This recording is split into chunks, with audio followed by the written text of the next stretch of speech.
మీకు యాదుందో లేదో 5 ఏళ్ల కిందటి రాజకీయమే మళ్ళీ ఇప్పుడు నడుస్తుంది. అప్పుడు కాంగ్రెస్ లకెళ్ళి బీఆర్ఎస్ గుంజితే ఇప్పుడు బీఆర్ఎస్ కెళ్ళి కాంగ్రెస్ తీసుకుంటుంది. నియోజకవర్గాల డెవలప్మెంట్ కోసమే వస్తురని అప్పుడు అన్నోళ్ళు లేలే పైసల కమ్ముడు పోతురని ఇప్పుడు అంటుర్రు. అంత రూల్స్ ప్రకారమే చేసినామని గొప్పగా చెప్పుకున్నోళ్ళు అంత గోల్మాల్ చేస్తురని కోర్టులకు పోవట్టిరి.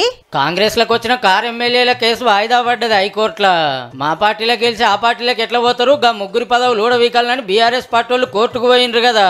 ఇవాళ విచారణ నడిచింది. కంప్లైంట్ ఇస్తే స్పీకర్ సార్ సుతా పట్టించుకుంటలేరు, మీరన్న యాక్షన్ తీసుకోవాలని వాదించిండు కార్ లాయరు.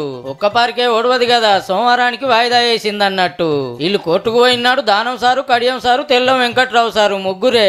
కానీ ఇప్పుడు పార్టీ మారిన వాళ్ళు 6 అయినరు. పోచారం శ్రీనివాస్ రెడ్డి, సంజయ్ కుమార్, కాళే యాదయ్య సార్ గిట్లా కాంగ్రెస్ కండువాలు కప్పుకున్నారాయే. అంటే స్పీకర్ గారికి ఫిర్యాదైనా హైకోర్టులో కేసు వేసినా ఫామ్ హౌస్ లో బుదరకిస్తున్నా పోయేటోళ్ళు అయితే ఆగుతలేరు అన్నట్టు. వాళ్ళ మీద వీళ్ళ మీద కలిపి అవసరమైతే దేశం పెద్ద కోర్టు దాకైనా పోదాం అనుకుంటుర్రట. ఈ కాయిదాలు కత్పలు రెడీ చేసేటోరు కల్లా ఇంకెందరు జంప్ అవుతారో మరి. ఈ ముచ్చటి ఇట్లుంటే ఫోన్ ట్యాపింగ్ కేసు మీద హైకోర్టులో ఎంక్వైరీ నడిచింది. ఎవరు కంప్లైంట్ ఇయ్యలే గానీ మీడియాలో వచ్చిన వార్తలు చూసి అగో అట్లెట్లా అందరి ఫోన్లను సీక్రెట్ అడిగింటారు, ఇదేం తారీఖు అని కోర్టు సుమోటోగా తీసుకున్నది. ఈ కేసు 3 వారాలు వాయిదా పడ్డది. ఇక ఢిల్లీ మందు దందా కేసులో అరెస్ట్ అయి జైలున్న కవితక్క జుడిషియల్ కస్టడీ 25 తారీఖు దాకా పొడిగించింది కోర్టు. ఎన్ని మాటల దరఖాస్తు పెట్టినా బెయిల్ వస్తలేదు, అక్క బయటికి వస్తలేదు.